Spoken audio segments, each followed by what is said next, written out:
Hello दोस्तों, नमस्कार। मैं प्रीतम श्रीवास्तव आपका स्वागत करता हूं अपने YouTube चैनल प्रीतम सर जी में। मैं आज आपको कंप्रेसर के बारे में बताऊंगा और वो भी विस्तार से बताऊंगा कंप्रेसर के कितने प्रकार होते हैं, कौन सा कंप्रेसर कहां प्रयोग किया जाता है और अभी तक का जो कंप्रेसर यूज हो रही है वो सबसे ज्यादा कौन सा कंप्रेसर है इसमें आपको बताने से पहले मैं सबसे पहले ये बताऊंगा कि बहुत मेहनत के बाद मैं एक वीडियो बनाता हूं और वन शॉट वीडियो होती है जिसमें थ्योरी के साथ उसके एंड में आपका प्रैक्टिकल भी में दिया जाता है। तो आप हर एक वीडियो मेरा देखते रहिए। देखेंगे तो आप सुनेंगे, सुनेंगे तो सीखेंगे और सीखेंगे तो कुछ करेंगे और करेंगे तो अर्निंग होगी, अर्निंग होगी तो खुशी होगी, खुशी होगी तो आप जो चाहेंगे वो आप पाएंगे। तो मत करिए इंतजार, मेरा हर एक वीडियो देखते रहिए बार बार। तो आज मैं कंप्रेसर के प्रकार के बारे में बताऊंगा, कंप्रेसर कितने प्रकार के होते हैं। ये रेसिप्रोकेटिंग कंप्रेसर, ये कंप्रेसर है। कंप्रेसर के चार प्रकार, पहला रेसिप्रोकेटिंग कंप्रेसर, दूसरा रोटरी कंप्रेसर, तीसरा सेंट्रीफ्यूगल कंप्रेसर, चौथा गियर टायर कंप्रेसर। यानी दूसरे शब्दों में कहा जाए कि कंप्रेसर एक पिताजी हैं और उनके चार बच्चे हैं। पहले का नाम रेसिप्रोकेटिंग है, दूसरे का नाम रोटरी है, तीसरे का सेंट्रीफ्यूगल है और चौथे का आपका गियर टार्क है। ये इतने रिस्पेक्टफुल ये लड़के थे कि अपने नाम के आगे अपने पिताजी का भी नाम जोड़ते गए। यानी ये reciprocating compressor, rotary compressor, centrifugal compressor, gear torque compressor. अब इनकी चारों की शादी होती है और चारों के शादी के बाद ये किसी के 3 बच्चे, किसी के 2 बच्चे, किसी के 2 बच्चे, किसी की शादी ही नहीं हुई। ये एक तरफ से कहा जाए, दूसरे शब्दों में कि ये प्यार मोहब्बत इश्क के चक्कर में पड़ गए थे जिसकी वजह से इनकी लाइफ बर्बाद हो गई। तो मैं आपसे भी ये कहना चाहूंगा, इसके चक्कर में आप बिल्कुल ना पड़े और अपने काम पे फोकस करते रहें। तो ये गियर टायर कंप्रेसर है, इनकी लाइफ बिल्कुल वहीं पे क्लोज हो गई। अब यहां पे रेसिप्रोकेटिंग कंप्रेसर, रेसिप्रोकेटिंग कंप्रेसर के 3 बच्चे, सील्ड हार्मेटिक, सेमी सील्ड और open type. Sealed hermetic, semi sealed और ओपन टाइप। अब इसमें देखिए सील्ड हार्मेटिक इनका नाम है, ठीक है, लेकिन रेसिप्रोकेटिंग कंप्रेसर, ये रेसिप्रोकेटिंग कंप्रेसर के 3 बच्चे सील्ड हार्मेटिक, रेसिप्रोकेटिंग कंप्रेसर। यानी ये अपने पिताजी का भी नाम रखे हुए हैं और अपने साथ अपने बाबा का भी नाम रखे हुए हैं। दूसरे का नाम है आपका सेमी सील्ड हार्मेटिक रेसिप्रोकेटिंग कंप्रेसर। तीसरे का नाम है आपका ओपन टाइप रेसिप्रोकेटिंग कंप्रेसर, ठीक है। अब देखिए, अब इनकी क्या हुआ, यहां पे आते थे किसी तरह अपने आप को कंट्रोल किए थे, लव सब के चक्कर में नहीं पड़े और ये अपना लाइफ सिक्योर किए लोग, अपनी मैरिज किए लोग। अब मैरिज करने के बाद क्या, इनकी लाइफ भी यहां आते थे सिमट गई।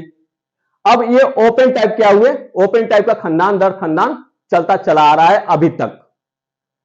ये air cooled open type reciprocating compressor, water cooled open type reciprocating compressor.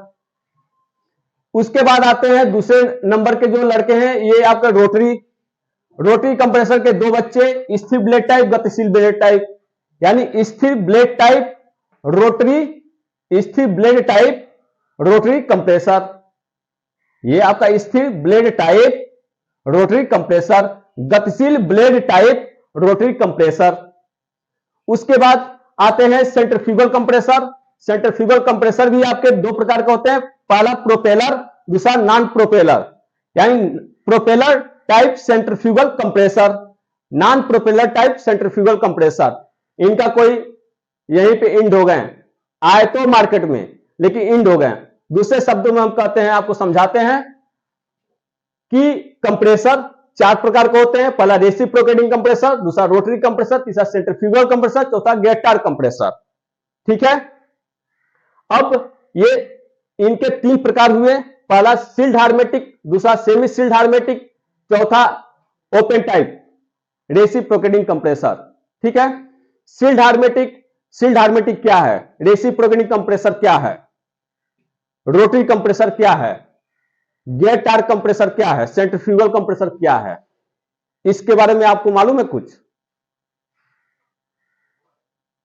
Reciprocating compressor जो सील्ड हार्मेटिक रेसिप्रोकेटिंग और सेमी सील्ड होता है। सील्ड हार्मेटिक मतलब ये एक तरफ से कहा जा सकता है कि ये जो सील्ड हार्मेटिक होता है, इनके और इनके में कंपेयर किया जाए तो सबसे सक्सेसफुल कौन से होते हैं? ये कंप्रेसर के जो पहले हैं रेसिप्रोकेटिंग कंप्रेसर, ये सबसे सक्सेस हैं आज के मार्केट में भी। जो भी बड़ी बड़ी प्लांटें आती हैं, जो भी बड़ा बड़ा जो प्लांट आता है वो और रेसिप्रोकेटिंग कंप्रेसर ही होता है। ठीक है, जो भी आज के मार्केट में जो भी बड़ी प्लांट आती है रेसिप्रोकेटिंग कंप्रेसर का ही भाग होता है। ये रोटरी कंप्रेसर क्या होते हैं? ये 2 टन तक आते थे, सिमट जाते हैं। रेसिप्रोकेटिंग कंप्रेसर यानी क्रैंक केस में क्रैंक शाफ्ट के घूमने पर कनेक्टिंग रॉड द्वारा पिस्टन सिलेंडर बोर्ड में एक सीधी रेशियो से ऊपर नीचे अप डाउन करता है, उसे हम रेसिप्रोकेटिंग कंप्रेसर कहते हैं। यह 3 प्रकार के होते हैं, पहला सील्ड हार्मेटिक, दूसरा semi sealed, open type.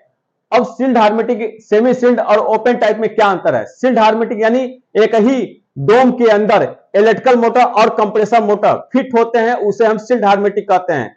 Semi sealed हार्मेटिक यानी इलेक्ट्रिकल मोटर एक अलग होता है और कंप्रेसर मोटर अलग होता है और दोनों को कपलिंग के द्वारा कनेक्ट किया गया होता है। ओपन टाइप कंप्रेसर यानी इलेक्ट्रिकल मोटर अलग और कंप्रेसर मोटर अलग और उनको बेल्ट के द्वारा ऑपरेट किया जाता है, उसे ओपन टाइप कंप्रेसर कहते हैं। यानी हम जो सप्लाई देते हैं इलेक्ट्रिकल मोटर में देते हैं और कंप्रेसर मोटर को बेल्ट के द्वारा चलमान किया जाता है। ओपन टाइप 2 प्रकार के होते हैं, पहला air cooled open type reciprocating compressor, दूसरा water cooled open type reciprocating compressor. Air cooled यानी उस कंप्रेसर का हेड हवा के द्वारा ठंडा होता है, उसे हम air cooled open type reciprocating compressor कहते हैं। उससे हैवी आपका वाटर कूल्ड कंप्रेसर होता है, यानी एयर कूल्ड से हैवी आपका वाटर कूल्ड कंप्रेसर होता है। इसके हेड को पानी के द्वारा ठंडा किया जाता है। आप जानते होंगे कि पहले के समय में जो जहां पे धान या आटा पीसा जाता था या धान कूटा जाता था, पहले धनकुट्टी बोला जाता था उसे, तो वहां पे मशीन के पीछे एक टैंक बना था, उसमें पानी भरा होता था और नीचे से वो ठंडा पानी मशीन के अंदर जाती थी और ऊपर से वो गर्म पानी गिरता था। यानी वो जो पानी गर्म होती थी, यानी वो ठंडे पानी के द्वारा उस मशीन के हेड को ठंडा किया जाता था, यानी वो ओपन टाइप कंप्रेसर होता है। बाकी आपका रोटरी कंप्रेसर स्थिर ब्लेड टाइप और गतिशील ब्लेड टाइप। स्थिर ब्लेड टाइप में क्या होता है? ब्लेड आपका स्थिर होता है और जो रोटर होता है वो चारों तरफ अप डाउन करती रहती है और ब्लेड आपका अप डाउन ऐसे होता रहता है, एक जगह ही स्थिर होता है ब्लेड, उसे हम स्थिर ब्लेड टाइप रोटरी कंप्रेसर कहते हैं। गतिशील ब्लेड टाइप में यानी कि उसमें 4 ब्लेड होते हैं और वो चारों ब्लेड आपका गति करता रहता है, इसके अपेक्षा इसकी पावर क्षमता अधिक होती है। यानी दूसरी बात कि इनका ब्लेड घिसने के वजह से इनकी पंपिंग भी फेल हो जाती है और ये यूज एंड थ्रो होते हैं। अगर सपोज दैट हम गैस अधिक भी चार्ज करते हैं तो कभी कभी इसकी पंपिंग क्या होती है? फेल हो जाती है और इसकी रिपेयरिंग भी हम नहीं कर सकते हैं। इसके अपेक्षा हम रेसिप्रोकेटिंग कंप्रेसर को रिपेयर भी कर सकते हैं और उसकी पंपिंग क्या होती है?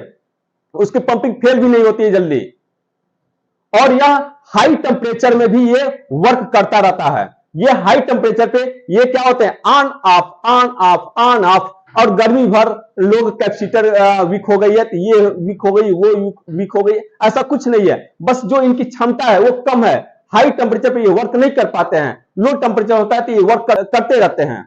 और रेसिप्रोकेटिंग कंप्रेसर आपका ये हाई टेम्परेचर पे भी ये वर्क करता था। जैसे आप देखे होंगे कि विदेशों में केवल आपको हार्मेटिक कंप्रेसर ही मिलेगा, विदेशों में आपको केवल हार्मेटिक कंप्रेसर ही मिलेगा, क्योंकि यहां की अपेक्षा विदेशों में हाई टेम्परेचर होता है। वहां पे रोटरी कंप्रेसर हम यूज करते हैं तो वहां पे वो कार्य नहीं कर पाएगा, वो ऑन ऑफ होना स्टार्ट कर रहा है और कूलिंग की क्रिया सही से नहीं हो पाएगी, इसलिए वहां पे हार्मेटिक कंप्रेसर का प्रयोग होता है। एक चीज और, इसमें क्या होता है कि इसके अपेक्षा ये क्या होते हैं? ये रेसिप्रोकेटिंग हैवी तो होते हैं, बट इसमें क्या होता है? जैसे इसमें मान लीजिए महीने का अगर 3000 का बिजली का बिल आ रहा है, क्योंकि इससे हैवी ये होते हैं, इसमें अगर 3000 बिजली के बिल आ रहे हैं तो रोटरी कंप्रेसर में बहुत आएंगे तो 1500 रुपया आएंगे। ये सपोज दैट 1500, बस बेनिफिट यही है। इसके वजह से ये मार्केट में अभी तक चल रहा है, क्योंकि इसमें बिजली कंज्यूमर कम होता है, इसमें और रेसिप्रोकेटिंग कंप्रेसर में बिजली कंज्यूमर ज्यादा होती है, जिसकी वजह से इसमें यूनिट अधिक होती है, इसमें यूनिट कम आती है। तो इसलिए यहां पे अपने देश में रेसिप्रोकेटिंग कंप्रेसर है लेकिन कम है, और रोटरी कंप्रेसर हर जगह आपको मिलेगा।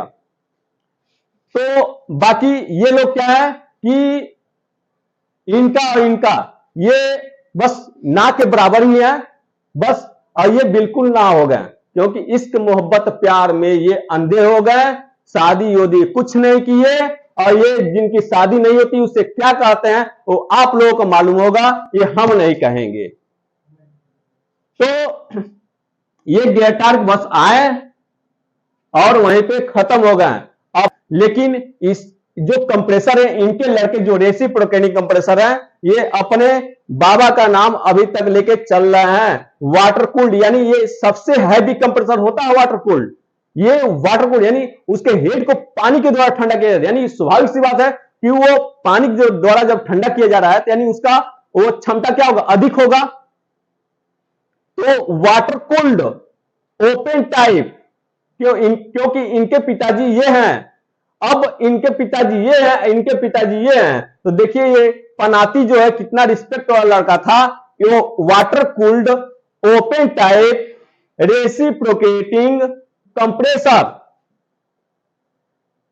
तो आई होप कि आपको यह वीडियो समझ में आ रही हो। अगर कुछ भी ऐसा मिस्टेक होता है या कुछ भी आपको डाउट होती है तो आप कमेंट भी कर सकते हैं, और हम कभी शेयर और सब्सक्राइब और लाइक हम मांगते ही नहीं, हम भीख, ये भीख कहा जाता है, ये हम भीख मांगते ही नहीं। अगर आपको समझ में आ रहा है तो बस आप कमेंट कर दीजिएगा, अगर नहीं समझ में आ रहा तो डिसलाइक कर दीजिएगा, लेकिन अगर आपको समझ में आ रही है तो मत करो इंतजार, मेरा हर एक वीडियो देखते रहो बार बार, यही आपसे मेरी अपेक्षा है। और यह वीडियो आप देखते हैं तो मेरी गारंटी होगी कि आप सेटिस्फाई होंगे और आप घर बैठे एक हुनरमंद हो जाएंगे, जिससे आप उस चीज को सीख के आप मार्केट में आप काम कर सकते हो। काम करोगे तो अर्निंग होगी, अर्निंग होगी तो इनकम होगा, इनकम होगा तो खुशी होगी, खुशी होगी तो आप जो चाहोगे वो आप पाओगे। मत करो इंतजार, क्योंकि मेरी वीडियो देखते रहो केवल बार बार।